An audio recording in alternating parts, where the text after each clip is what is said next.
Pasca banjir bandang di Kecamatan Tangse, Kabupaten Pidi, membuat sejumlah ruas jalan 3 desa amblas ke sungai, sehingga tak bisa dilalui kendaraan, bahkan salah satu desa terisolir tak bisa dilalui kendaraan roda 4. Pasca banjir, alat berat dikerahkan untuk melakukan pembersihan lumpur bekas banjir bandang.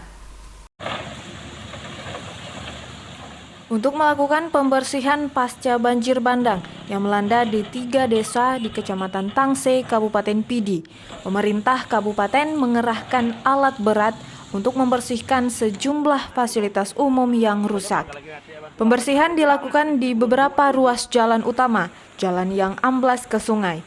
Lumpur bekas banjir bandang pun juga ikut memenuhi sejumlah sekolah di kawasan Desa Penalom 1, sehingga sekolah terpaksa diliburkan akibat masih adanya lumpur di ruang sekolah. Kepala Desa Penalom 1, Irwansyah berharap relawan bisa ikut membantu warga untuk melakukan pembersihan fasilitas umum yang masih tertutup lumpur bekas banjir seperti sekolah dan lainnya. Rumah yang rusak di sini Pak Kisi? 120. 120 ya? Itu terimbas air, bukan rusak berat. Ya. Terimbas air banjir juga. Banjir bandang ya? Oke, ada sekolah yang harus diliburkan ya Pak Kisi? Ada juga termasuk TK, SD, dan tempat ibadah juga air banjir juga. Lumpur ya?